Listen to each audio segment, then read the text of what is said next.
And I suppose another great thing to come out of is the creativity angle for it. If you're creating different ads for different formats for different things, this obviously opens up from an agency perspective. It gives you the opportunity to become even more innovative with your clients. You'd like to think so. For me, that question probably, for me, the biggest shambles in the industry at the moment is that we've moved a lot of media to some of these mobile spaces, and we haven't moved our creative direction as much as we'd like to.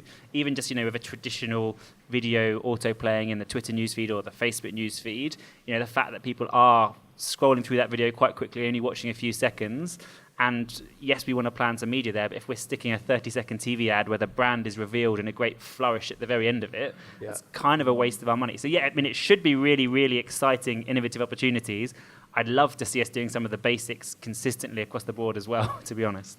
I think it'll really challenge a lot of creatives to think about what the experience people are having on mobile even more than they do now. So some of the native formats that exist in things like Snapchat, Twitter and Facebook have really challenged a lot of creative teams to think differently. But I think vertical video, live video will make them think even more about the size of the screen, the length of time that they've got captured attention for, and how to really play as well as they can. Because a lot, as Jerry was saying, still historically think that people are sitting down watching a full 30-second ad in Coronation Street and playing all the way from second 1 to second 30 on that, and that does need to start to change.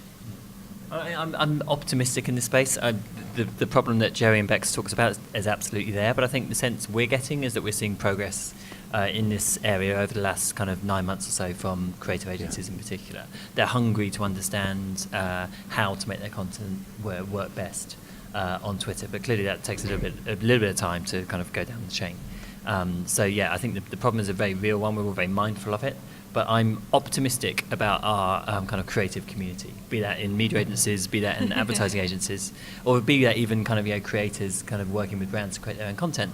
That people, it's not actually that hard, this stuff. It's just thinking about what is the context in which somebody's going to be seeing this message, and how do we best adapt what we've got to say to that. Yeah, and also I suppose from my point of view and from our agency's point of view, it's how do we get the media agency involved earlier in the process? I think we can plan for these moments far further ahead than we actually are. So when you are filming those big TV ads, how do we leverage those economies of scale and start to produce this other content so that we can actually make it live in the right environment?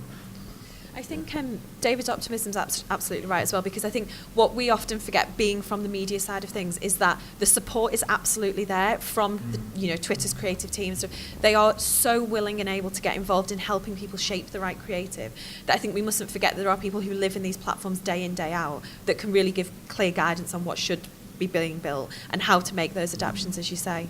Yeah, and in terms of the adaptations in the shoot, I found this really awesome thing at the weekend that BBC journalists now have this iPhone app, which just has like a vertical yellow box in the middle. And because iPhone is or Android, whatever device you'd like to use, is high enough quality for a lot of what they want to film, journalists on the go are doing that, but they're constantly being reminded that this might get shown in a vertical format where only the middle crop of your video is being shown, and that's live and in real time. And we just have to challenge ourselves and challenge the creative briefs we're writing and how we're working. If you're going to do a traditional storyboard, let's also show what a vertical slice that would look like. Let's also ask ourselves what happens in the first 3 seconds. And then kind of like that, you've turned a shoot for just a TV ad into a shoot for most of the content you start to need.